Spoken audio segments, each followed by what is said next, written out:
Bon, le progrès a beaucoup de vertus, mais quand on entend que des personnes meurent en essayant de prendre un selfie, on se dit quand même qu'il y a quelque chose qui cloche.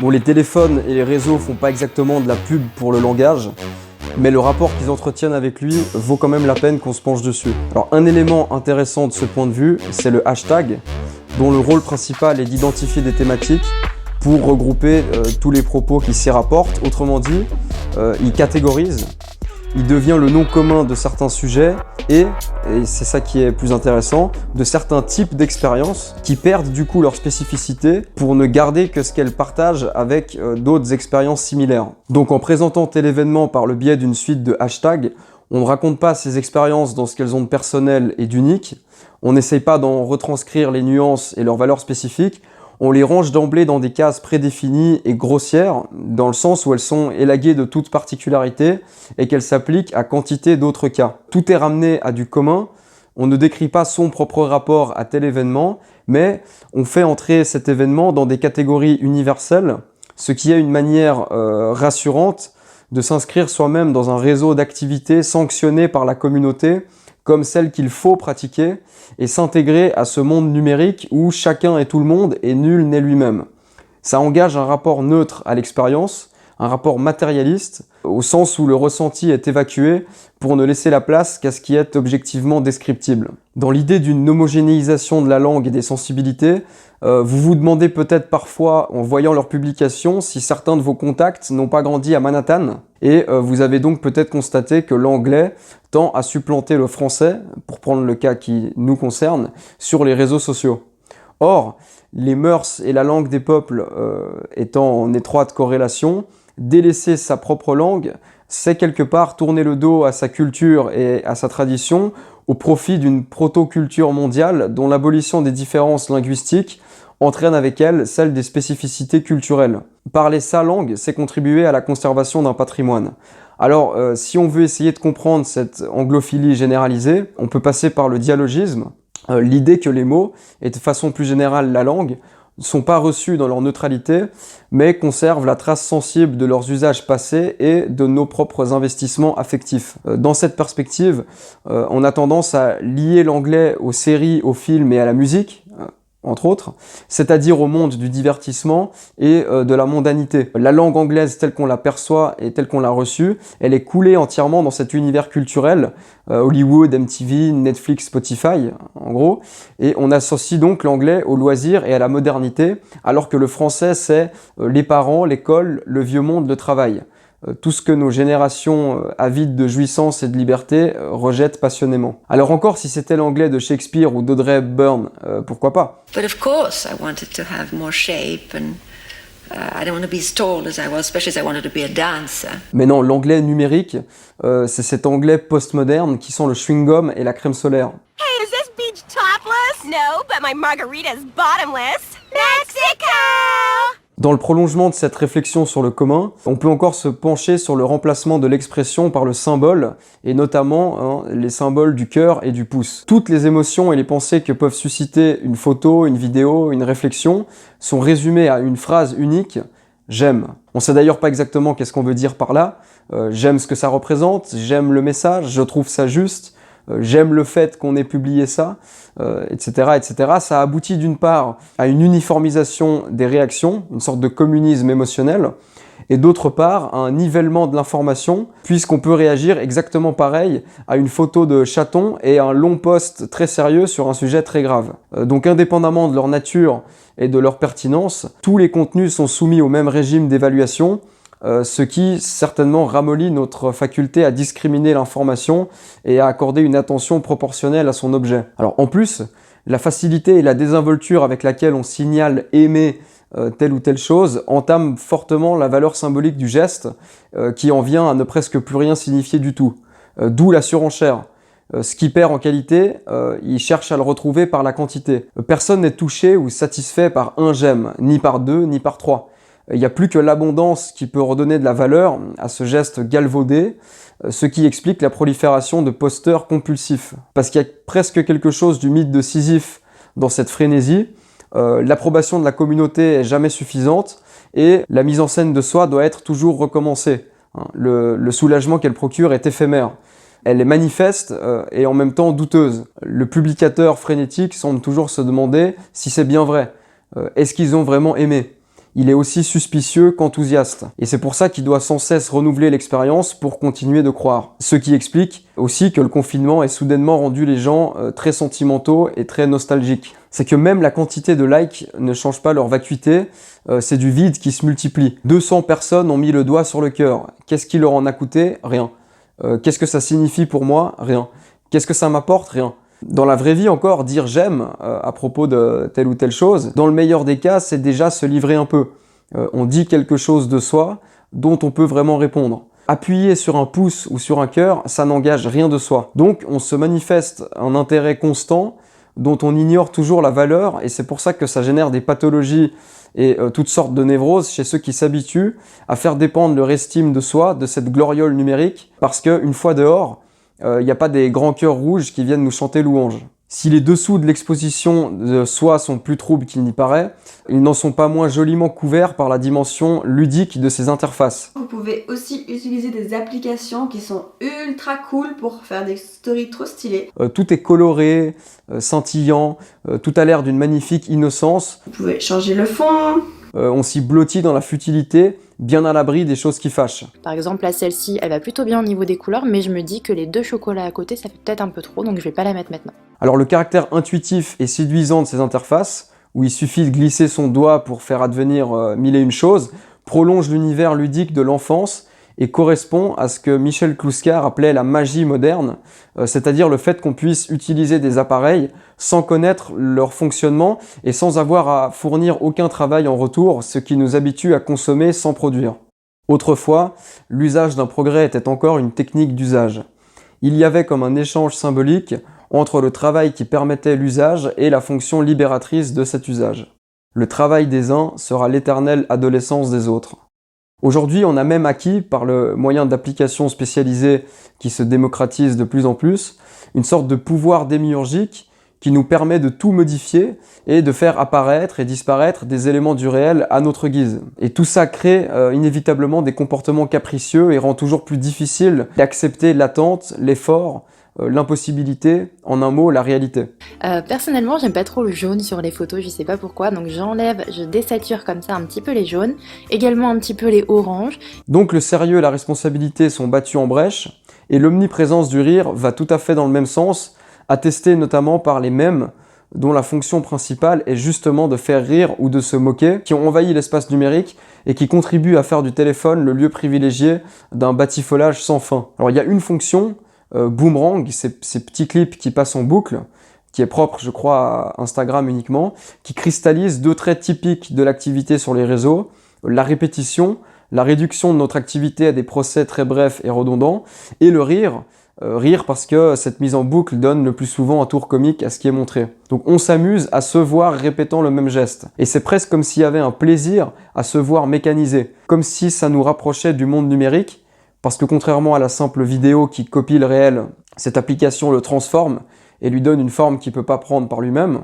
Et dans la même veine, on peut penser aux effets qui vous font ressembler à un dessin animé ou à un jeu vidéo. Tout ça semble procéder d'un fantasme de dépasser la condition humaine pour devenir un être de pixels parfait, brillant, filtré, lisse.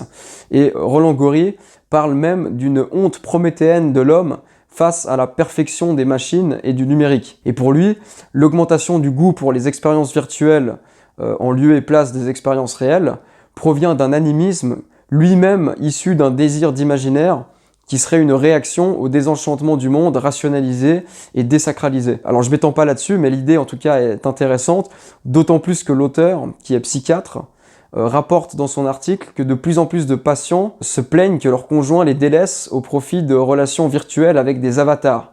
Donc ils créent eux-mêmes un avatar et ils commencent des relations purement virtuelles d'avatar à avatar.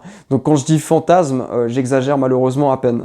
Alors la dimension ludique et amusante explique pour une part le succès des réseaux, mais ce goût, qui tend à devenir un besoin, s'explique plus complètement si on se penche sur le téléphone dans sa globalité et sur le nouveau rapport à soi et au monde qu'il détermine. This family in Guelph, Ontario loves their devices, and we're about to find out just how much. Why do you have the TV on too? Alors une des marques de ce rapport, c'est qu'on ne tolère plus l'absence d'événements. Parce que sur le téléphone, il peut potentiellement toujours se passer quelque chose, soit quelque chose qui s'adresse à nous, ou qui résonne avec nos intérêts, nos préoccupations, nos préférences, etc. Et avec ça, on s'habitue à ce que l'objet de notre activité mentale nous vienne de l'extérieur, en l'occurrence du téléphone. Or, ce qui caractérise l'être humain, entre autres choses, c'est justement sa capacité à entretenir des représentations endogènes. On peut se souvenir, s'imaginer, réfléchir, supposer, etc. On n'a pas besoin que le monde extérieur frappe nos sens pour avoir une vie mentale. Alors, en nous habituant à faire dépendre notre vie mentale de nos écrans, on tourne le dos à une caractéristique essentielle de notre humanité, donc en un sens à notre humanité elle-même. C'est comme si nos têtes étaient des récipients vides qui devaient être comblés par ce petit appareil qui semble, lui, inépuisable de matière. Et le monde extérieur se trouve comme diminué en raison inverse de la concentration du monde virtuel. Alors sur mon téléphone, je peux passer en quelques glissements de doigts d'un match de foot à la physique quantique, en passant par une interview de Johnny Depp et une photo de koala. Le monde entier, tout ce qui existe, nous apparaît comme étant à portée de doigt. Tandis que le monde réel, celui qui nous entoure, semble paradoxalement minuscule, lourd et ingérable, et pour ça frustrant. Quand je lève mon doigt, rien ne change autour de moi. Et même si je me lève, même si je marche, je ne suis toujours que chez moi, c'est-à-dire dans ce que ma réalité a de plus quotidien et de plus banal. Et ce contraste énorme consacre le monde digital comme véritable source d'excitation, d'enthousiasme et de curiosité. Donc maintenant je vais vous présenter ce qu'il y a dans mon téléphone, donc voilà c'est parti, on va tout de suite commencer. Après il y a les applications basiques, donc calendrier, horloge, photo, appareil photo, rappel. Si on s'intéresse plus à ce qui nous entoure, on ne s'intéresse plus beaucoup à soi non plus. Notre intimité psychique manque de couleurs et d'explosions, et il y a un peu le même rapport entre nos pensées et nos écrans qu'entre le livre et le film. Les seconds sont plus faciles, plus excitants et moins angoissants. En somme, c'est le moi qui disparaît dans ses habitudes, qui se dilue dans l'infinité des contenus qu'on consomme, ce qui n'est pas sans effet sur la constitution d'une identité stable. Comme je le disais la dernière fois, on est notamment ce qu'on pense de soi. Alors si on ne pense pas à soi, eh bien, quelque part, on n'est rien. On est un pur réceptacle à sensations, dénué de conscience propre et proie idéale à tout ce qui tire nos ficelles. Voici par exemple ce qu'écrit Roland Gori à propos des personnes qui ne peuvent plus se passer de leur téléphone. De tels sujets fuient la solitude qui les contraint à penser et à éprouver les mystères de leur être, et recherchent avidement les connexions et les excitations avec le monde extérieur auxquels ils peuvent imputer la cause et l'origine de ce qu'ils ressentent. Donc la solitude devient une angoisse parce qu'on en perd la compétence. Quand on sait s'entretenir avec soi, on n'est justement pas tout à fait seul. Et Gori rapporte cette thèse d'Hannah Arendt qui faisait de la capacité au dialogue intime une condition de l'amitié et du rapport authentique à autrui. Autrement dit, c'est pas seulement le rapport à soi qui pâtit de cette situation, et la présence d'autrui tend à être évitée pour les mêmes raisons que le rapport à soi. Le monde numérique, en somme, il permet d'échapper à l'angoisse de l'intimité tout en goûtant le plaisir de la solitude.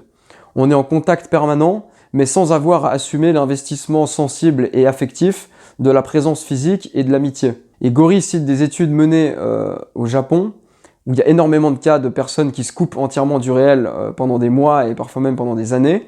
Et ce que ces études montrent, c'est que ce repli il s'explique moins par la crainte du monde extérieur que par l'implication relationnelle qu'il requiert. Donc d'un côté, on se fuit soi-même pour être en contact avec autrui, mais parce qu'on n'entretient plus de dialogue intime, on perd une faculté essentielle au rapport sain et fructueux avec l'altérité.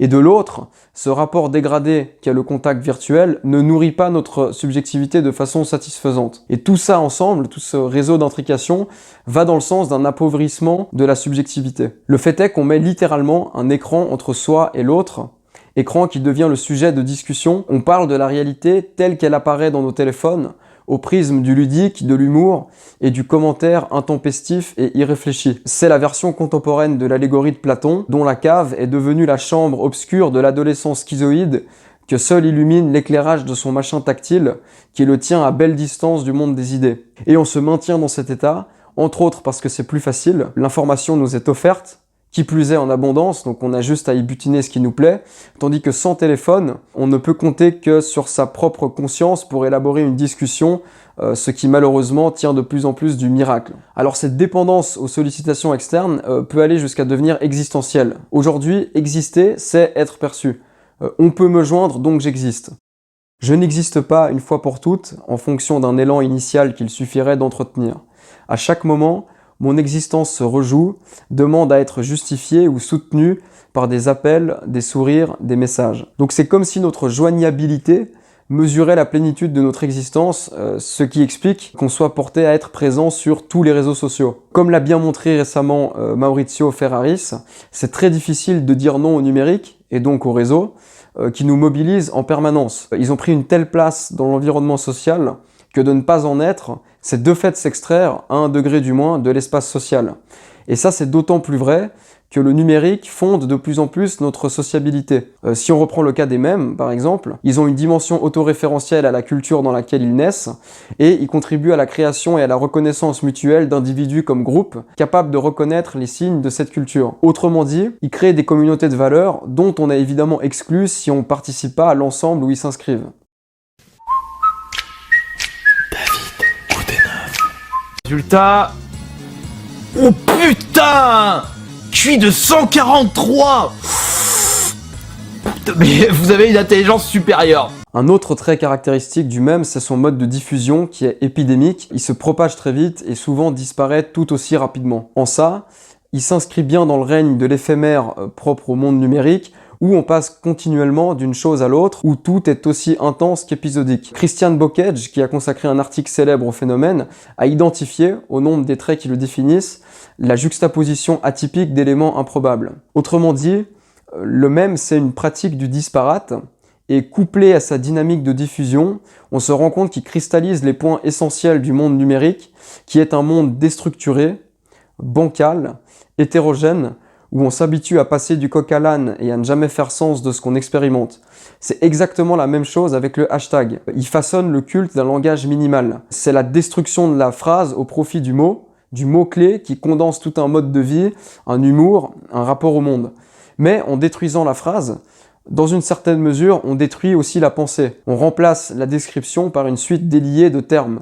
La réalité est éclatée, il n'y a plus de continuité, on perd le sens des liens, on atomise l'expérience qui n'a aucune forme d'intelligibilité parce que le discours qui la rapporte en est lui-même dépourvu. Le mot « story » pour qualifier la fonctionnalité qu'il désigne est révélateur de ce nouveau rapport au langage. Parce que s'il y a bien une chose qu'on fait pas quand on l'utilise, c'est raconter une histoire. Donc dans ce paradigme, raconter une histoire se réduit au simple fait d'assortir une photo de quelques fadaises consacrées. Et cette perte du sens, qui seconde parfaitement le règne de l'image, c'est le privilège de la forme au détriment du fond, c'est l'inconsistance du visible qui s'échoue dans l'éphémère et l'instantané, c'est la domination des affects et du sensible sur l'intelligible. L'effacement du logos, c'est le recul de la culture traditionnelle, des mythes et du récit, c'est le retrait du langage entendu comme vecteur d'échange, de compréhension, de transmission, c'est le déclin de la structuration de la société organisée autour de la rationalité. Et Elsa Godard conclut son article en s'interrogeant sur l'impact de ce langage déstructuré et de la communication par images éphémères sur la constitution et le fonctionnement du psychisme, en demandant si l'inconscient est structuré comme un langage, qu'advient-il de l'inconscient quand le langage n'est plus structuré? Et tout porte à croire qu'il n'advient rien de bon et qu'on a encore de belles générations de crétins qui se profilent.